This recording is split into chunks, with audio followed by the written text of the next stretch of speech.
Baiklah, Bapak dan juga Ibu, di seminar terakhir atau ketiga di sesi kedua InfoBrand Forum 2023, seminar berikutnya akan langsung disampaikan oleh Ibu Emilia Basar, Public Relation Enthusiast and Climate Change Communication Practitioner CPROCOM. Dan dalam kesempatan pada kali ini, beliau akan membawakan tema How to Build Corporate Reputation. Langsung saja, boleh kita berikan tepuk tangan mereka kepada Ibu Emilia Basar.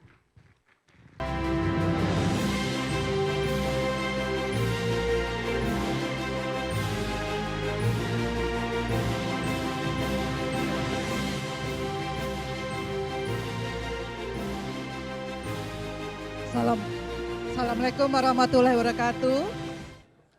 Selamat siang. Oh, ternyata besar ya suaranya.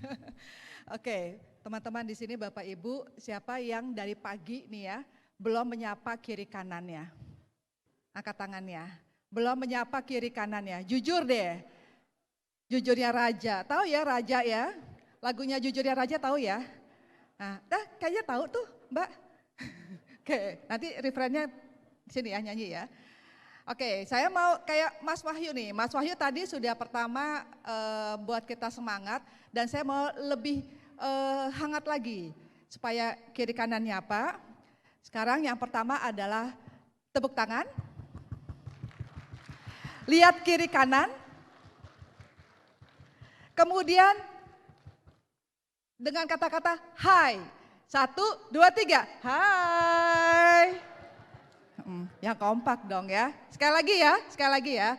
1, oh ini dingin banget ya. AC-nya berdiri deh Bapak Ibu, berdiri. Coba boleh berdiri. Biar gak terlalu dingin banget gitu ya. Oke, boleh. Terima kasih yang sudah berpartisipasi. Sekali lagi ya. Apa tadi? Tepuk tangan. Lihat kiri kanan. Kemudian katakan apa?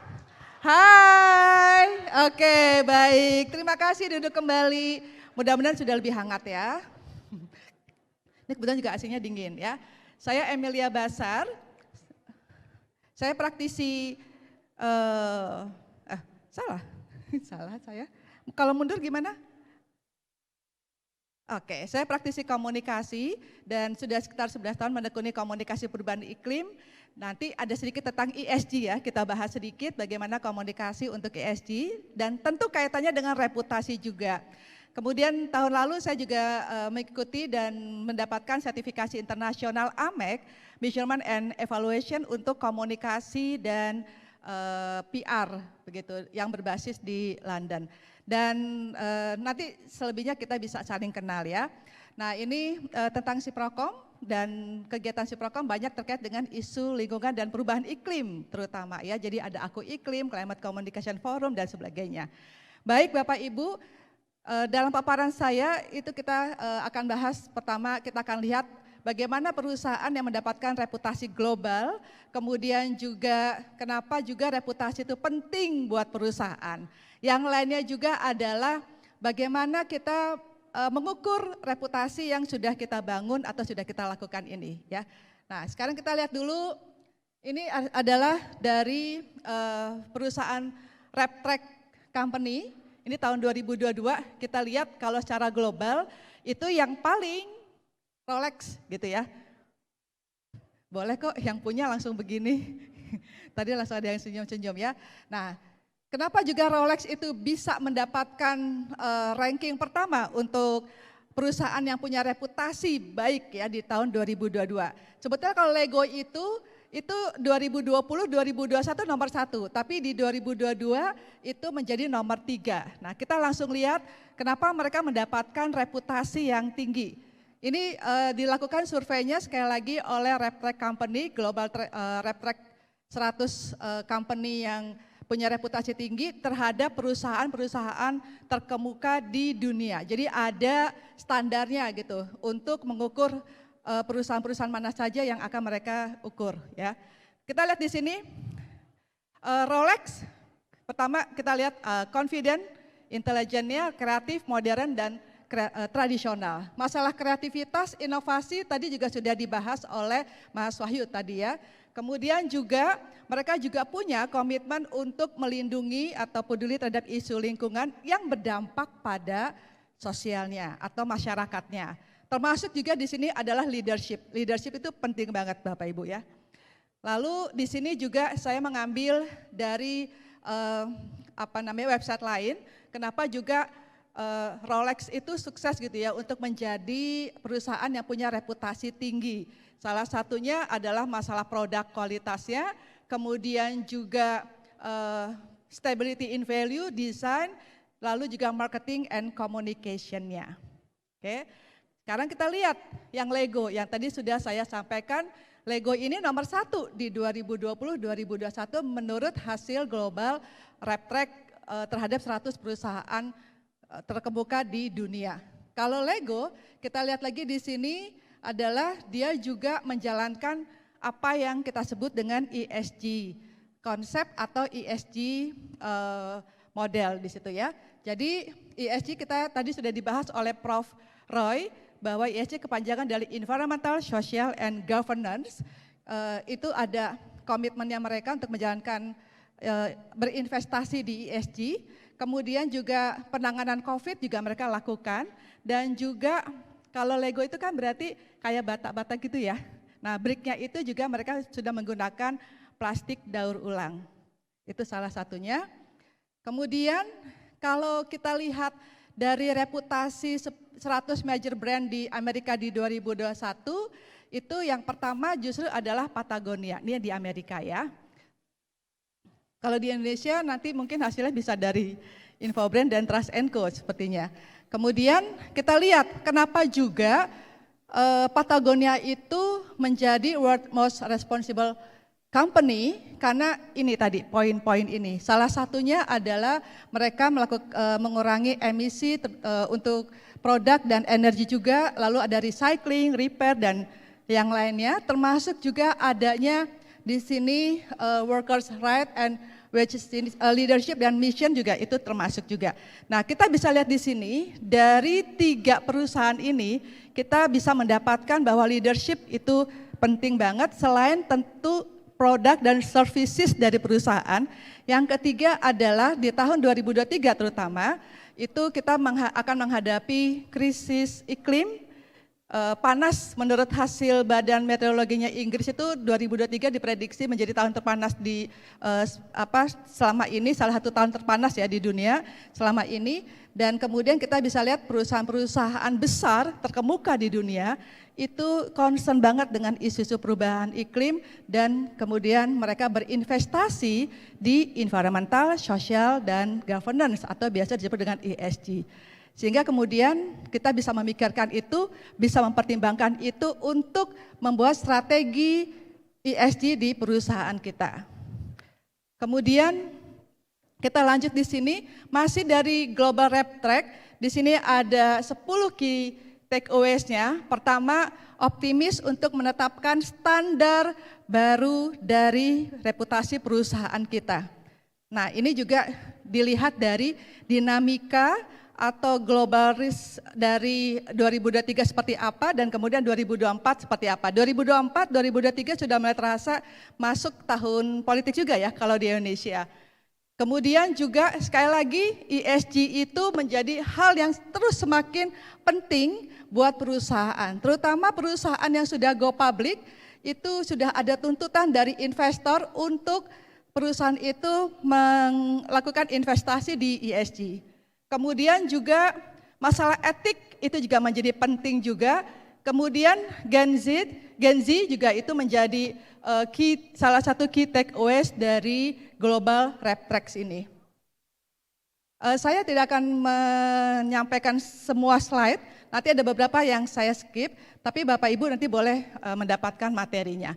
Ini adalah beberapa kegiatan yang terkait dengan environmental seperti penanganan climate change, biodiversity, termasuk juga di dalamnya adalah carbon emission, air and water pollution, dan natural resources. Nah, sekarang kemudian kenapa juga kita harus berinvestasi di sini? Karena saya itu backgroundnya adalah komunikasi, maka kemudian strategi ESG komunikasinya itu adalah akan sangat membantu perusahaan untuk menyampaikan pada stakeholders kita kenapa kita berinvestasi di ESG. Kemudian investasi kita di ESG itu fokusnya di apa dan bagian atau fokus mana yang akan kita tingkatkan. Selain itu juga, ini saya akan lanjutkan ke communication strategi ESG-nya ya. Oh, ini masih di ESG Leaders. Kita lihat di sini ESG Leaders, kalau menurut Gen Z itu untuk ESG Leaders-nya itu adalah IKEA Group. Kemudian kalau milenial dan Gen X itu Natura itu salah satu brandnya itu tahu ya Bapak Ibu ya, ada Body Shop di situ. Kemudian Baby Boomers dan 65 plus, ini saya nggak berani nanya ya ke Bapak Ibu siapa yang ada dalam generasi ini ya, diam-diam aja kita ya. Itu mereka mengatakan adalah PayPal dan Rose di situ ya. Dan kita lihat di sini bahwa tadi Pak Tri ya menyampaikan produk yang paling dicari ya. Kita lihat di sini produk yang paling dicari juga sama, personal produk terutama adalah produk yang ramah lingkungan. Produk yang limbahnya itu dikelola dengan baik dan tidak menggunakan misalnya binatang sebagai uji coba serta yang lainnya. Jadi itu salah satunya yang dipilih oleh milenial dan Gen X di sini. Kemudian saya akan lanjutkan tentang ESG communication.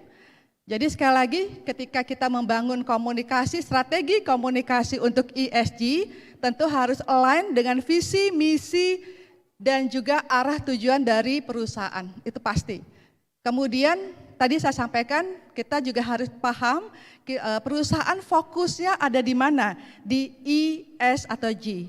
Salah satu G itu adalah tentang diversity dan inclusion. Governance juga berkaitan apakah perusahaan comply dengan regulasi. Nah itu juga komunikasi ESG itu juga menyampaikan komitmen perusahaan untuk penerapan E, S atau G termasuk mendapatkan dukungan internal dan eksternal. Bisa dibayangkan pada satu tempat, minggu lalu saya pergi ke satu perusahaan yang punya puluhan ribu karyawan. Bagaimana caranya bisa mendapatkan dukungan internal terhadap implementasi ESG dan kemudian juga mendapatkan partisipasi serta dukungan juga dari publik eksternal serta stakeholders utamanya perusahaan. Dan ini ada di komunikasi. Kemudian ketika kita menyampaikan atau mengkomunikasikan tentang komitmen kita, tentu harus transparan dan jujur. Jangan sampai kemudian kita melebih-lebihkan informasi apa yang kita lakukan pada lingkungan kita, tapi sebenarnya kejadian tidak seperti itu. Sehingga teman-teman mungkin Bapak Ibu kenal dengan istilah greenwashing di situ ya. Nah ini yang kemudian akan membuat reputasi yang sudah kita bangun itu malah akhirnya meruntuhkan reputasi perusahaan itu sendiri. Kemudian ini global risk tadi sudah sempat di-mention juga sama Pak Roy ya kalau nggak salah ya. Juga oleh Pak Wahyu. Kemudian kalau kita lihat di global risk ini kelihatannya masalah environmental ada di sini. Tapi kalau Bapak Ibu lihat, perhatikan, energy supply crisis, food supply crisis, kemudian apalagi cost of living crisis, itu bisa akibat terjadi dampak dari perubahan iklim. Benar nggak sih?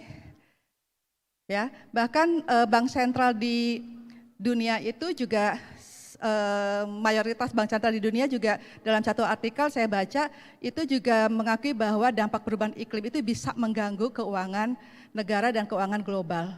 Nah, itu juga menjadi perhatian kita. Lanjut, kemudian ini saya akan lewatkan saja Bapak Ibu. Ya, reputasi berarti what you say, kemudian what you do, direct experience of you-nya apa, sampai kepada views of friends and families dan social network itu. Itu konsep tentang reputasi. Saya rasa Bapak Ibu sudah paham, tapi bagaimana implementasinya ini yang harus perlu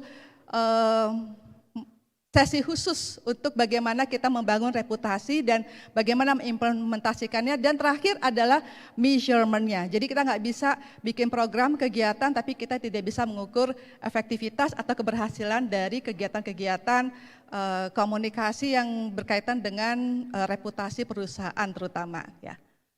Oke. Kemudian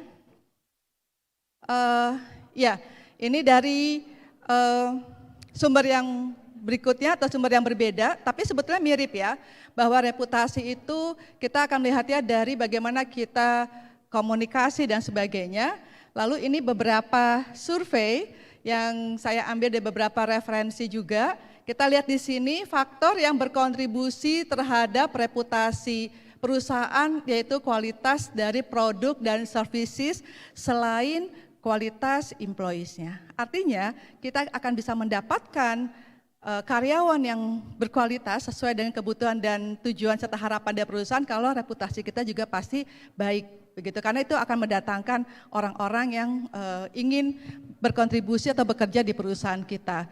Lalu yang lainnya, survei yang lainnya adalah bagaimana CEO itu measure company reputation. Di situ dilihat employee satisfaction. Kalau tadi Pak Wahyu mengatakan inovasi, salah satu dari indikator global track itu adalah masalah workplace dan innovation. Itu saling berkaitan. Kalau 2020, teman-teman 2020 bingung nggak sih waktu diminta WFH? Bingung ya? Tapi sekarang 2022, 2023 kita udah nyaman nih di WFH. Balik lagi harus WFO. Nah kan yang milenial senyum-senyum ya. Katanya ternyata enakan WFH daripada WFO. Nah ini kemudian menimbulkan masalah tersendiri di perusahaan. Masalahnya adalah terutama untuk Gen Z dan milenial yang ternyata mereka itu dari beberapa bacaan mereka tetap lebih suka kalau bisa WFH aja deh gitu ya. Kita bisa WFA juga kok, work from anywhere. Kita bisa kerja di mana aja, buktinya juga hasil kerjanya outcome juga tercapai. Oke, nah kemudian bagaimana perusahaan berinovasi, entah itu mulai dari peraturan kerja, kemudian pengembangan teknologi, termasuk teknologi komunikasi ya, termasuk juga KPI-nya itu bagaimana Anda mengukur. Jika kemudian perusahaan Anda memang banyak di Gen Z dan juga milenial. Itu menjadi tantangan kita juga sebenarnya. Oke, nah ini untuk Markom, company communication public itu nomor 1 untuk kontribusi dalam meningkatkan ataupun menjaga reputasi dari perusahaan. Nah ini adalah yang lingkar luar adalah indikator atau faktor pendorong dari reputasi yaitu inovasi, workplace, lalu conduct, code of conduct juga ya termasuk, lalu citizenship, leadership, performance, dan product and services. Kemudian di dalamnya kita bisa lihat di sini. Dimensi yang juga dinilai dari Global Rep Track ini adalah brand, ESG, industry benchmark, dan juga media. Begitu ya. Terus gimana caranya saya mendalami ESG? Nah nanti bisa tanya Bapak dan Bu Susi barangkali ya. Kita khusus tentang ESG dan corporate, bagaimana implementasi, kemudian strategi komunikasi ESG-nya dan sebagainya. Kemudian ini keterangan dari faktor pendorong atau indikator untuk Global Rep Track. Saya lewatkan aja. Lalu membangun reputasi. Ini juga nanti saya lewatkan, termasuk crisis management tadi yang sudah disinggung juga oleh Pak Wahyu. Saya tadi nyatat banget loh Pak, ya tentang dynamic business model ya tadi ya, itu menarik sekali untuk menggambarkan strategi manajemen krisis ya, pengelolaan krisis. Kemudian juga kita lihat lagi di sini bagaimana kita menggunakan CSR untuk improve dari reputasi perusahaan kita. Yang paling penting dari kegiatan CSR ini tentu adalah adanya multiparties juga, kita kerjasama, kolaborasi, dan juga termasuk bagaimana kita bisa berunding, nah, diskusi, ngobrol dengan stakeholders yang terkait termasuk lokal community dan beneficiary-nya, penerima manfaat dari kegiatan CSR yang kemudian berujung pada corporate reputation. Kemudian, nah ini sesi saya yang terakhir tentang materi saya terakhir maksud saya tentang measurement. Kalau untuk bagaimana kita mengukur reputasi itu bisa kuantitatif dan bisa kualitatif. Dari kuantitatif kita bisa melakukan survei online misalnya untuk mencari jutaan titik data persepsi ataupun sentimen orang lain terhadap perusahaan kita. Termasuk dari media monitoring, lalu data bisnis, dan juga percakapan di media sosial. Dan itu harus secara konsisten kita lakukan untuk mengukur reputasi dari perusahaan kita. Ini salah satunya untuk indikatornya, misalnya untuk melihat kompetens, performance, termasuk juga atraktivitasnya di dalam mengukur reputasi dari perusahaan kita. Saya rasa itu dari saya, kalau mau ada yang disampaikan, ditanyakan, bisa ya?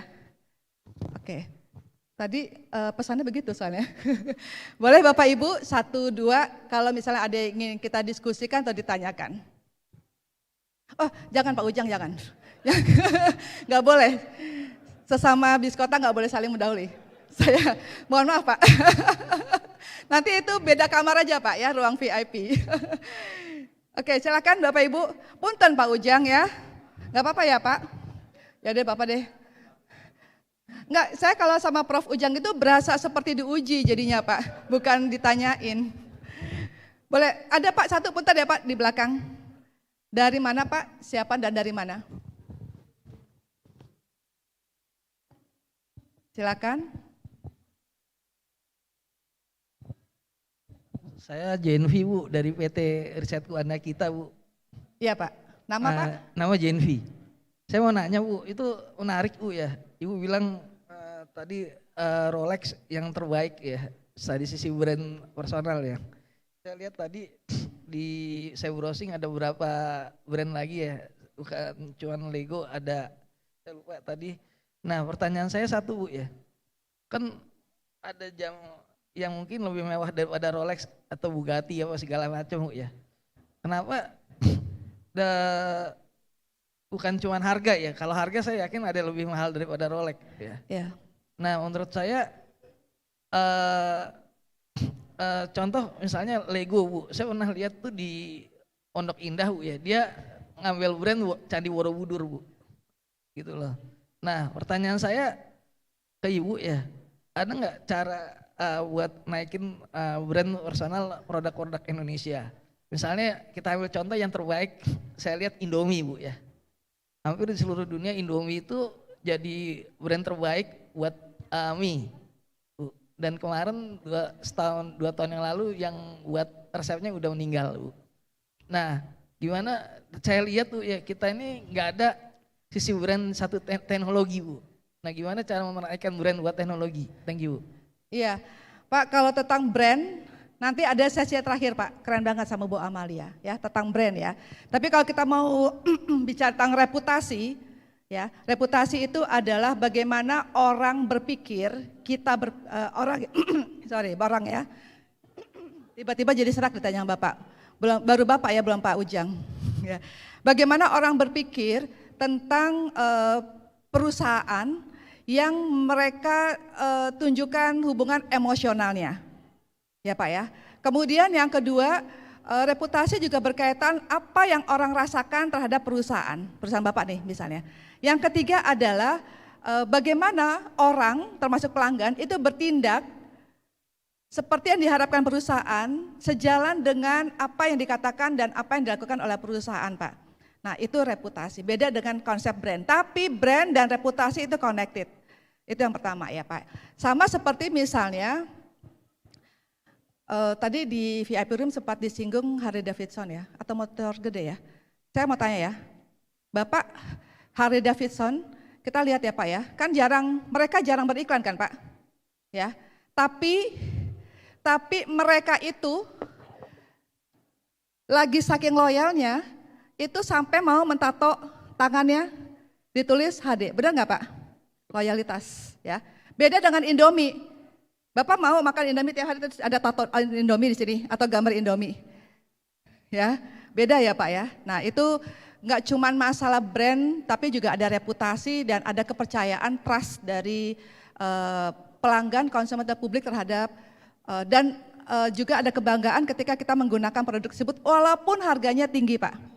Ya, sama kan seperti gadget begitu ya Pak ya, mau beli langsung, mau nyicil, pokoknya saya punya itu. Ya, ini juga berkaitan. Jadi sebenarnya reputasi banyak sekali faktornya atau indikatornya. Nah, salah satunya tadi itu Pak. Ya, oke, Pak Ujang, waktunya udah habis Pak, punten Pak. Masih mau tanya Pak? Ya, nanti setelah ini sesi berikutnya ada Prof Ujang. Ya Pak ya, Bapak masih mau nanya Pak, beneran Pak? Oh ya serius Pak. Mau nanya bener Pak ya? Ya. Oh tapi sebelah sana juga ada yang mau tanya Pak. Kenapa ya? Ujang Sumarwan ya. Ini yang menarik kan sebentar lagi kita perhelatan ini Politik. Pilpres, kemudian pilkada dan pemilu ya. Nah kalau perusahaan itu sangat concern dengan reputation, mereka melakukan everything ya, all out untuk stay reputasi yang bagus. Tapi yang menarik ini di partai politik itu reputasi kok dalam tanda petik ya, itu tidak dipentingkan seperti ini. Artinya kemudian masyarakat juga begitu, doesn't care about the reputation ya, sehingga masalah terjadi di satu partai, di beberapa partai, reputasinya ambruk, tapi tetap saja itu ratingnya bagus, ininya bagus. Nah ini apa nih ininya nih, masalahnya di mana nih kira-kira? Ya terima kasih. Ya kan benar kan menguji kan, ini aja Pak, yang ini dulu Pak. Tapi beda ya Pak ya, reputasi partai politik dengan perusahaan. Makanya kita sebutnya dengan corporate reputation. Dan ada banyak yang lebih kompleks dari punya sedikit pengalaman untuk masalah parpol juga di periode pemilihan sebelumnya, itu juga pendekatannya beda. Bahkan strategi komunikasinya juga itu berbeda Pak. Belum lagi masalah komitmen atau hubungan kita dengan hubungan mereka dengan konstituen, hubungan kita dengan mereka, dengan para politisi itu juga agak berbeda. Sebentar ya Pak ya, yang ini dulu ya Pak ya. Silakan Pak. Ya, terima kasih Bu. Saya Hermansyah Sudarno dari PT Antara Kusuma Arku. Terima kasih kesempatan diberikan untuk bertanya. Salah satu slide yang Ibu munculkan dalam hal ini tentang reputasi, ada menyangkut unsur yang afektif dan kognitifnya ya. Seharusnya ya, reputasi itu. Jadi kan ini untuk perusahaan yang sudah go public dengan perusahaan yang belum go public, itu mungkin tingkat kadarnya itu berbeda ya. Jadi menurut penelitian yang mau saya tanyakan, untuk perusahaan-perusahaan seperti Indonesia yang masih kita bilang kategori middle ya, middle yang akan menuju up gitu, kita lebih memfokuskan reputasi itu dari sisi kognitifnya atau afektifnya, atau kita miskan dalam hal ini.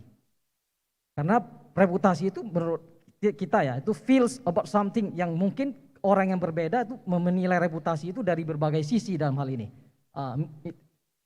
Terima kasih atas kesempatannya, ini yang bisa saya tanyakan. Terima kasih. Sebetulnya kognitif dan afektif itu tidak bisa secara dikotomi kita pisahkan ya Pak ya. Tapi juga yang paling penting adalah ini kan setiap perusahaan middle up pun, middle menuju up, itu juga tergantung dari karakteristik. Karena karakteristik untuk household dan personal product misalnya, dengan retailing tadi, kemudian juga otomotif, itu juga pasti akan berbeda pendekatannya. Benar ya Pak ya?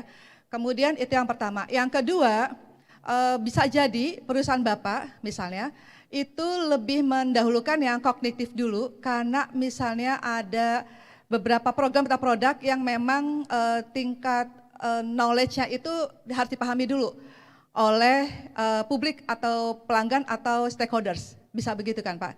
Nah jadi sangat kausistik, tapi sebetulnya kalau saya melihatnya tidak bisa terlalu kita pisahkan antara kognitif dan afektif. Itu sangat kausistik dan tergantung dari bisnis modelnya itu atau core bisnisnya itu apa Pak.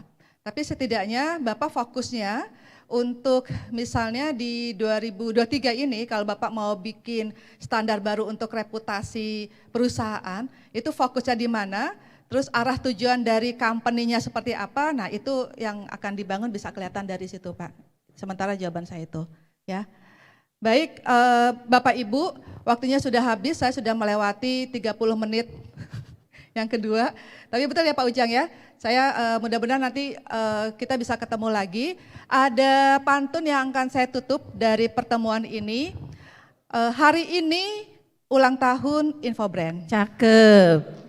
Jangan lupa tumpeng kuningnya. Cakep. Kolaborasi jaga reputasi brand. Untuk Cakep. Indonesia, negeri tercinta. Terima kasih, selamat sore. Wassalamualaikum warahmatullahi wabarakatuh. Baik, terima kasih banyak Ibu, mohon izin tetap berada di atas panggung dan selanjutnya kembali kami persilakan kepada Ibu Susi, kami mohon.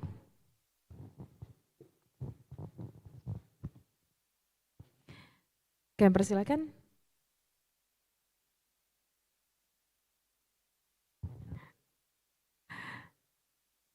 Baik, terima kasih kami ucapkan kepada Ibu Emilia Basar. Boleh, saya akan menghitung dimulai dari 3, 2, 1. Terima kasih banyak Ibu, kami persilahkan untuk dapat diberikan plakat sebuah ucapan terima kasih juga apresiasi kepada Ibu Emilia Basar.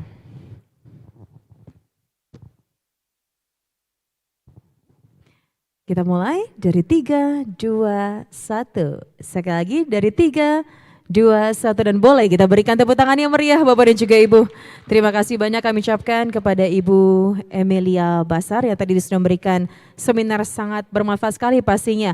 Untuk memberikan wawasan bagi kita semua terutama dalam membangun reputasi di era digital. Terima kasih, kami persilakan untuk dapat duduk kembali.